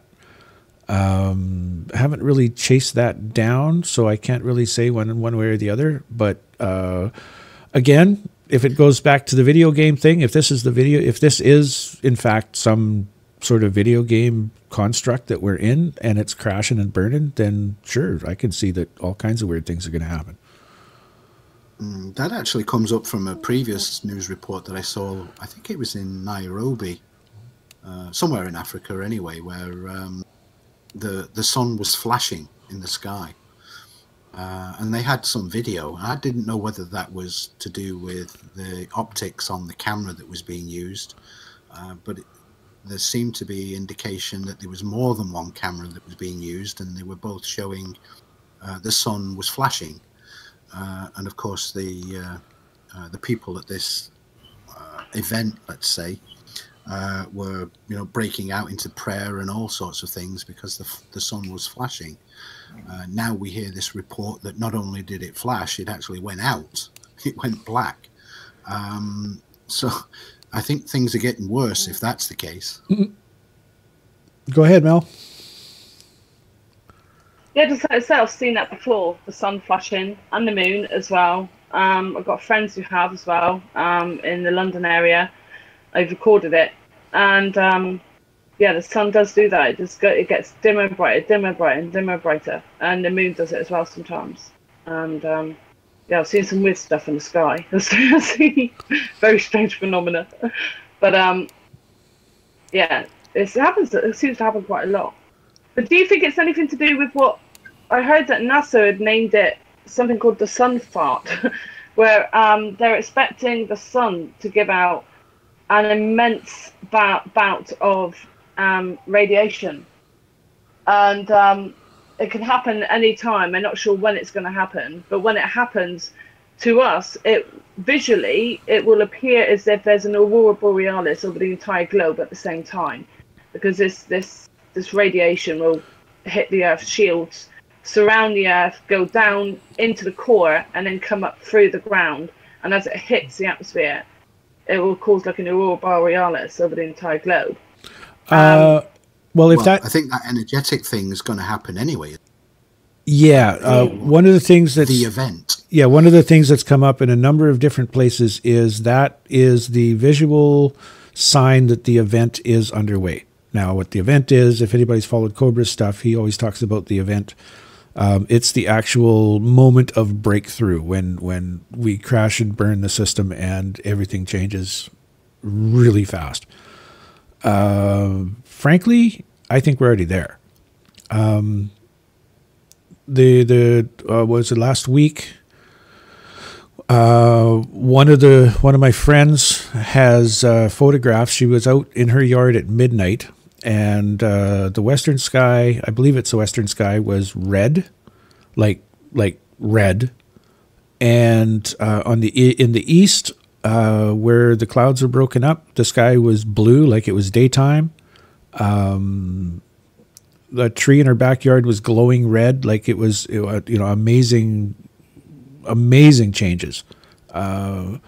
And for myself, I've seen, I can see the moon when I go up to bed. I look out my window at the top of the stairs, and I can usually see the moon out there when it's there. And a few times, the band of light on the moon didn't correspond with where the sun should be. The moon is pointed in the wrong direction, basically. I've noticed that over a couple of days, it'll jump up in the sky and down, and it won't be where it should be. Nothing really blatant, but enough to make me go, wait a minute, that's not right. Yeah, we're seeing all kinds of effects like this, and if you're not aware of it, if you're not open to the possibility and looking for it, most of these it'll just fly right by you. You won't even notice it.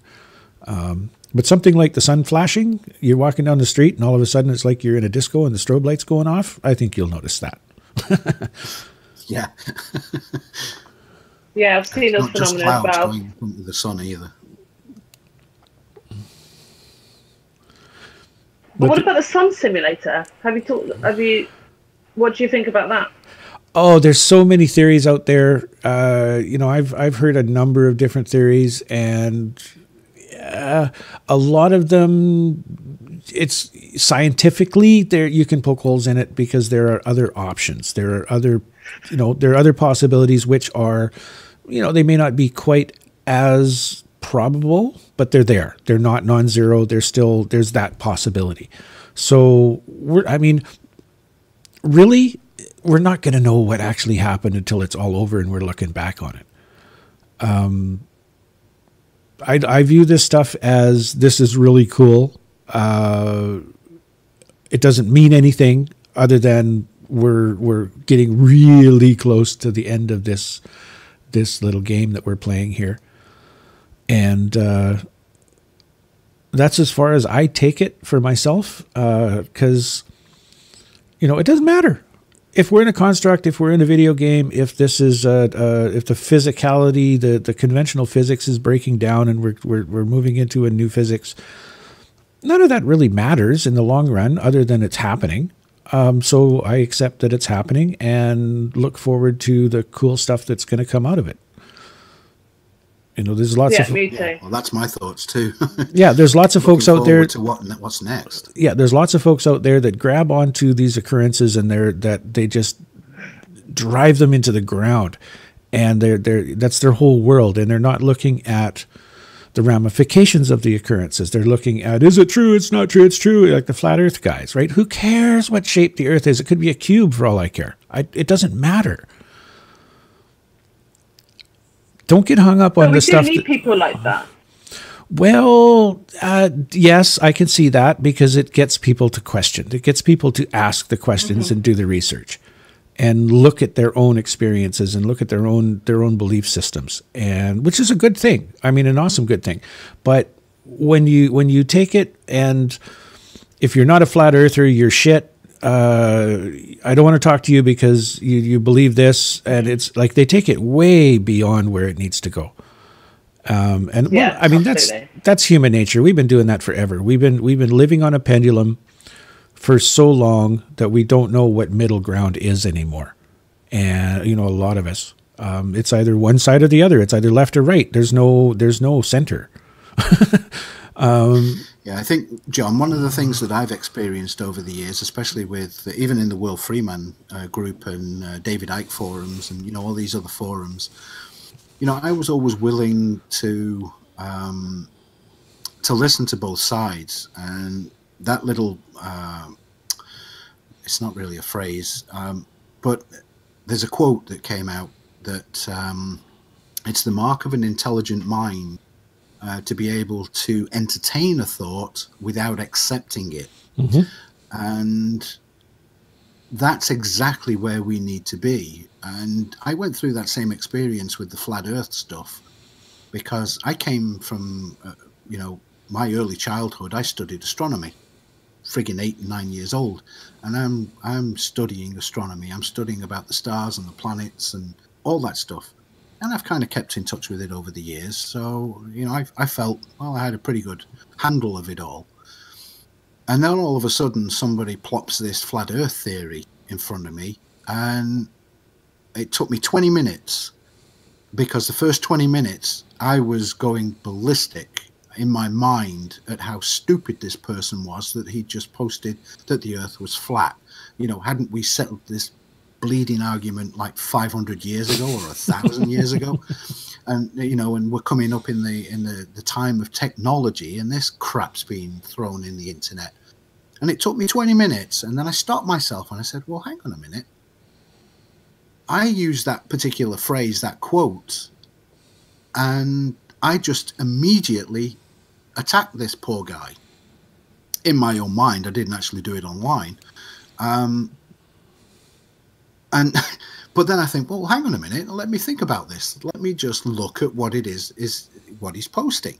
Let's look at the information and look at both sides, look at what it is I know, look at what it is that he's talking about, and then let me decide from that.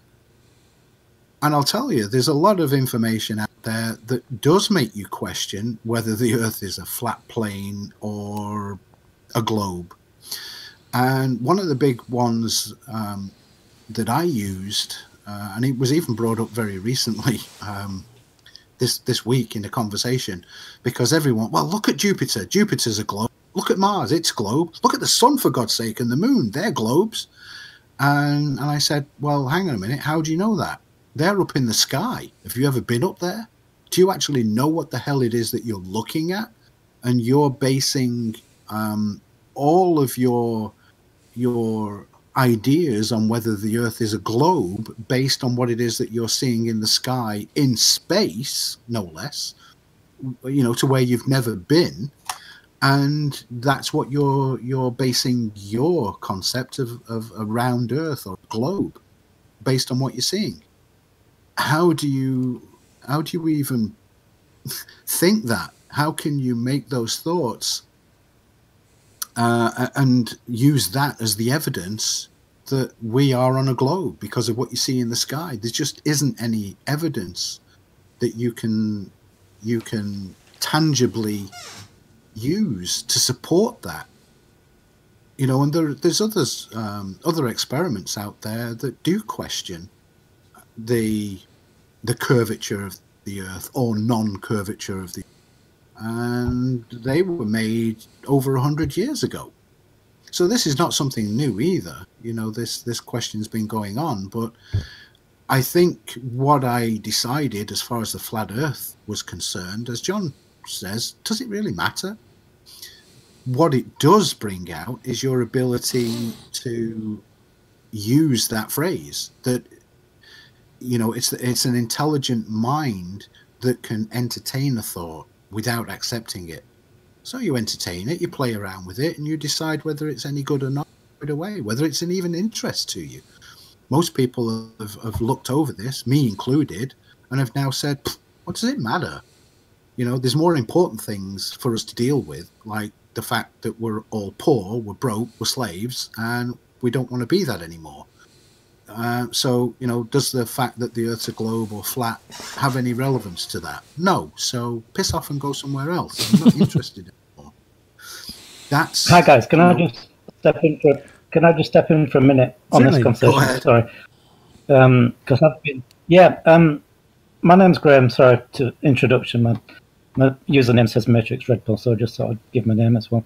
So I've got myself a Flat Earth server, and I've been running it for a few months. And previous to the one, I think, given everything you've said so far, and I do try to balance things up from both sides of people's points of view, I think there is some relevancy between the difference between flat and globe, because with the globe you've just got evolution. We came from rock, we came from dirt, we came from bacteria, we came from microbes, and we're just the small, indistinguishable piece of dirt that has no special meaning or creation.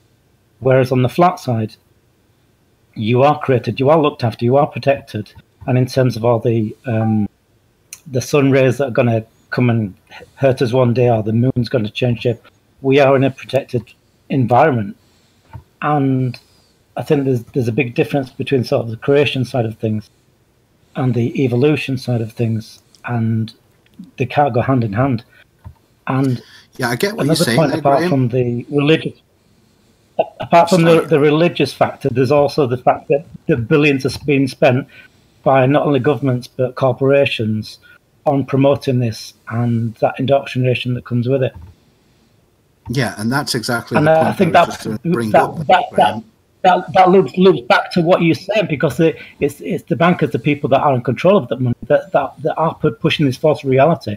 The biggest concept you can have in your own brain is where you are physically right now and what is underneath you. And if they can deceive you as to what's under your feet, they can deceive you on many other levels as well. Well, the big deception as far as that goes is the idea that it even exists. Now, yes, you can perceive it, you can feel it, you can whack your head with a rock and it hurts. But the rock itself is nothing more than energy. It's just a collection of energetic fields organized in a certain fashion. And, you know, all of our measurements, all of our demonstrations point this out. There's nobody that's going to tell you that, even in the conventional view of an atom, that there's more stuff than space. There is in fact more space than stuff, and that space isn't empty; it's full of energy. The new science that we're pursuing right now is there is no stuff. All it is a perception of these energetic fields that makes us think there's stuff.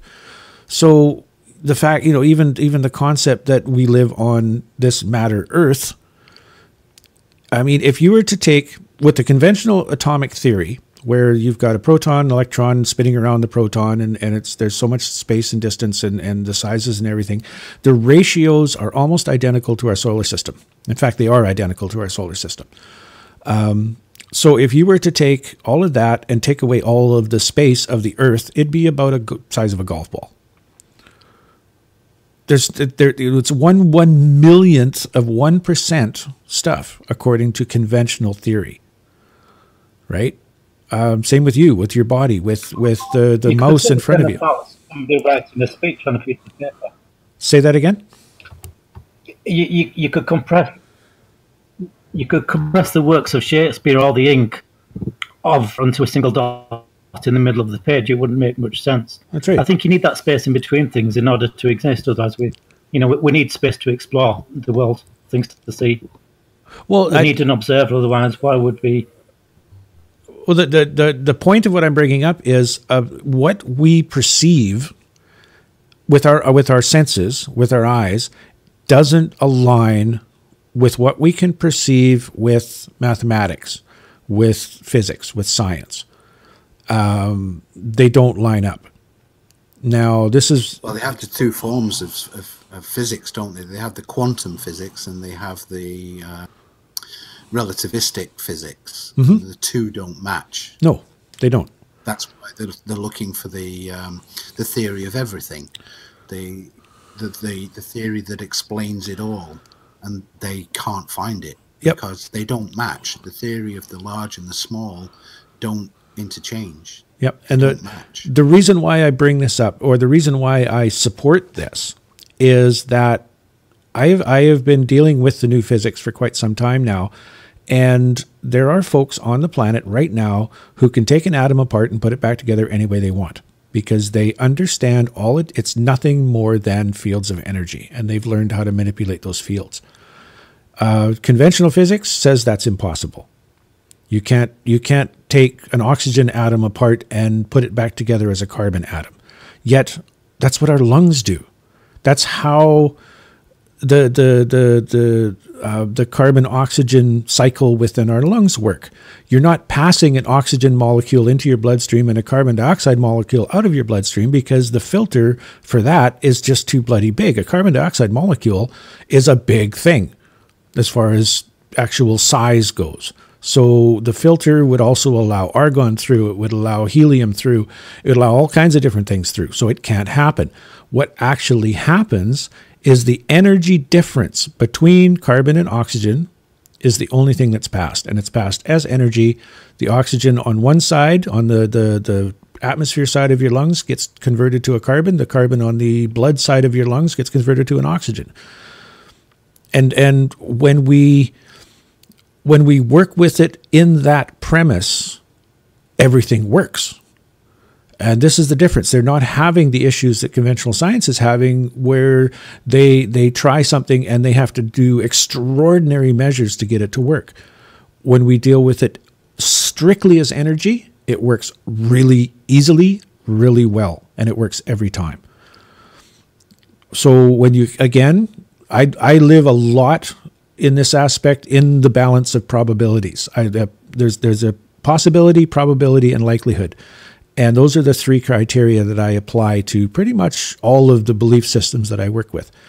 And in this case, because of the way working strictly with an energetic system functions and the success that you have with it, it is far more probable than if we adopt the conventional physical model, where stuff is stuff and it's always going to be stuff, and there's nothing but stuff, because that system is fraught with problems, fraught with contradictions, and you have to take extraordinary measures to make things work. We've seen, we've got lots of questions within the physical 3D model. How they build the pyramids? How did Lee Scanlon build his coral castle? How did the monks get those big 20-ton rocks up the side of this cliff? When you look at it from an energetic perspective, it's a very simple explanation, and you can reproduce it. It's easy to do.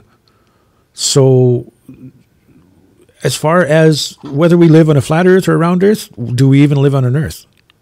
What do we perceive under our feet? What is actually triggering the tools that we have to measure our world with, right?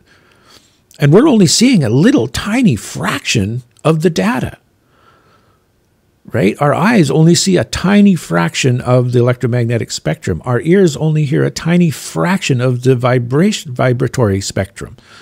Our senses can only sense within a certain range. Once you start getting too high a temperature or too low a temperature, which is actually a vibratory rate, we can't handle it. Our bodies cannot accept that data, and it comes out as an injury. We've only got access to a very tiny slice of data within the realm of our reality.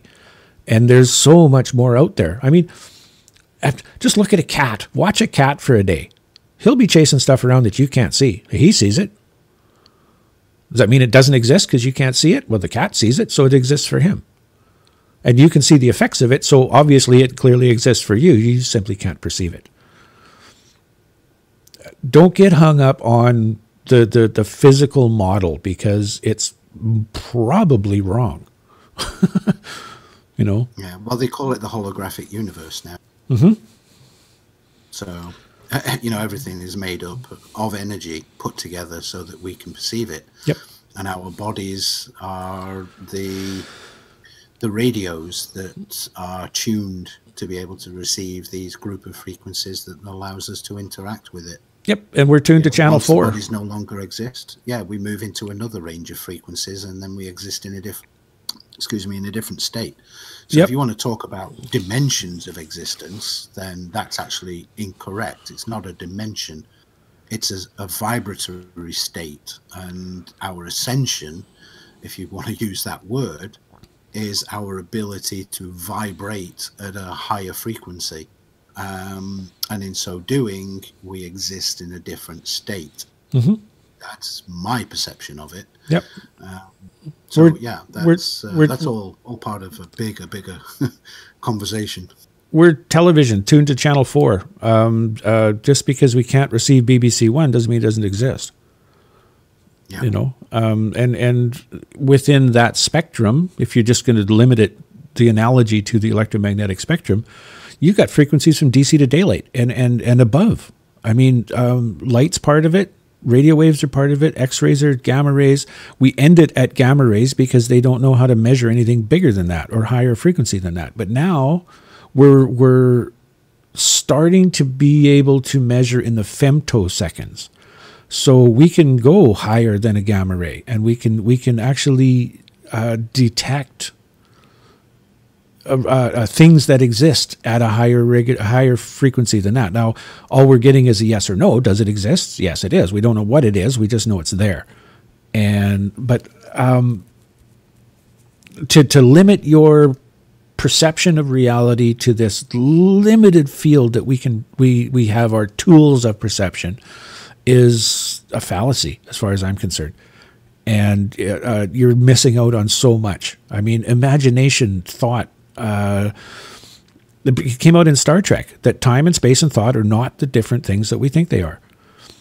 And I love that episode. Oh, most definitely. And the more I learn about this stuff, the more that is ringing true. That the only thing that exists, that actually exists, is thought. That's it. Mm-hmm.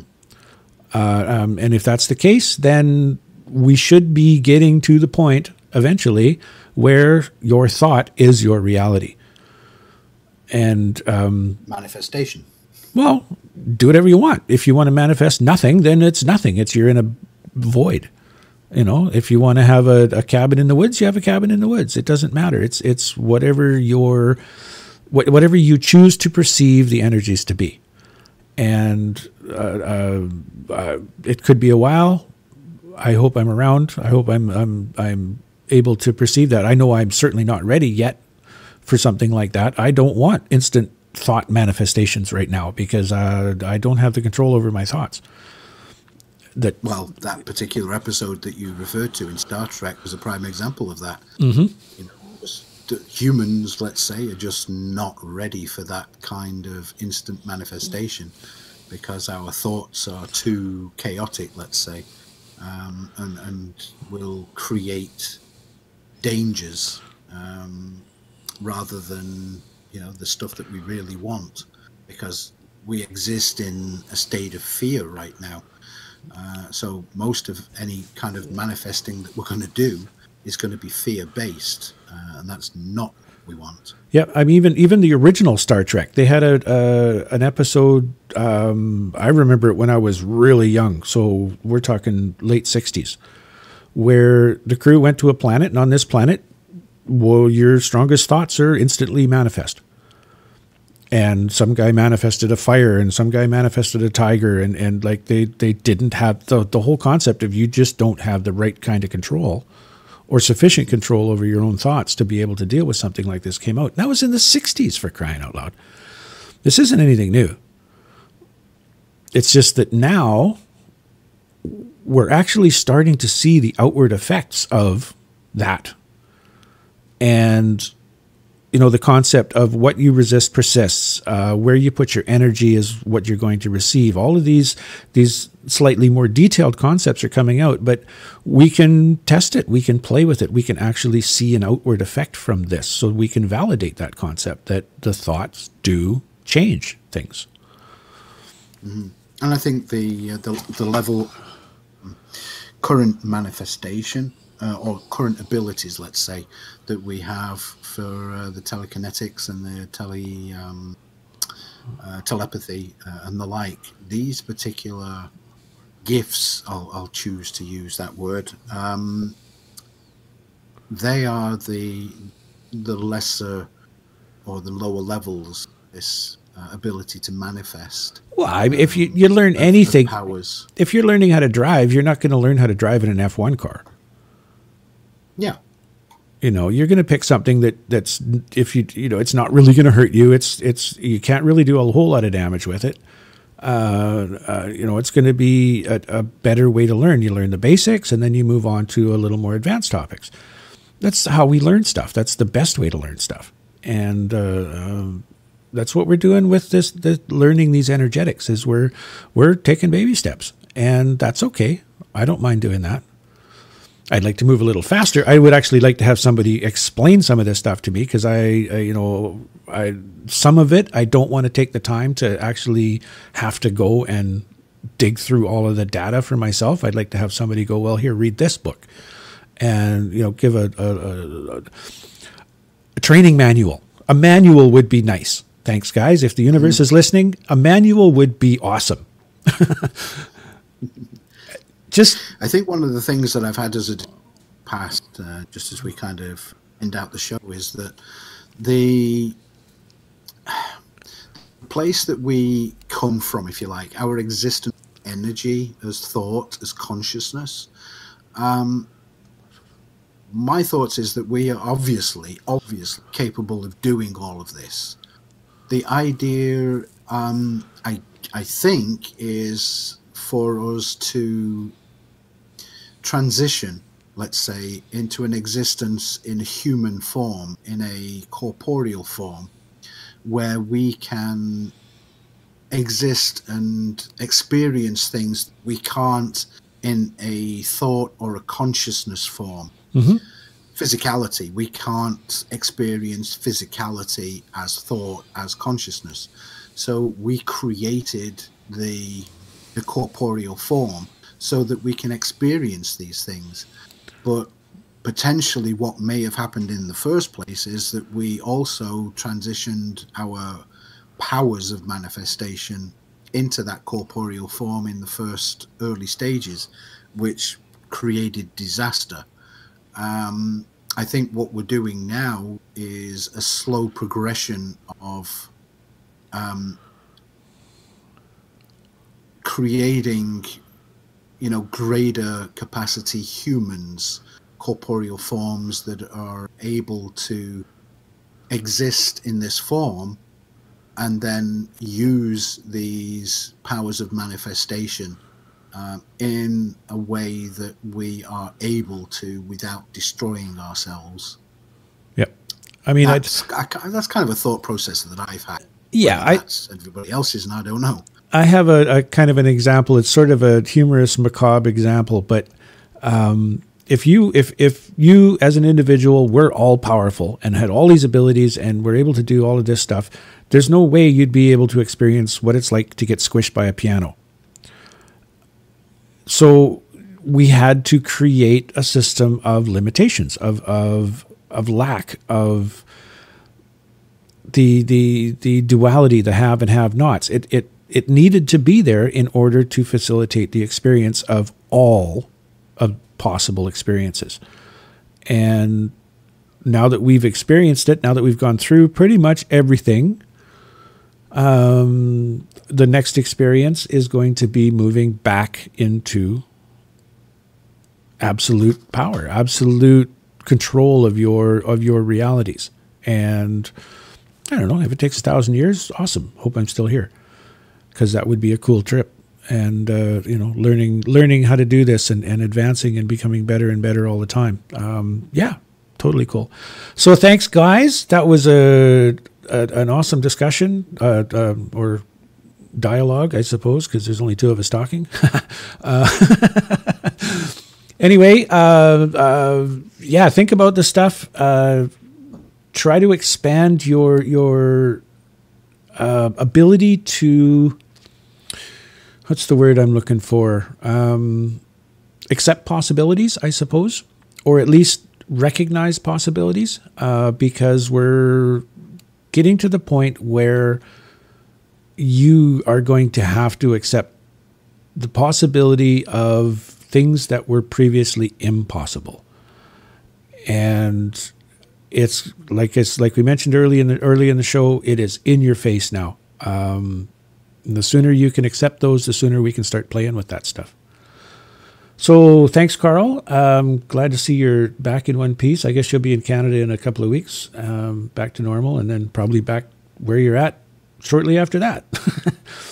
Yeah, probably another 2 or 3 weeks after that. I plan on being back again.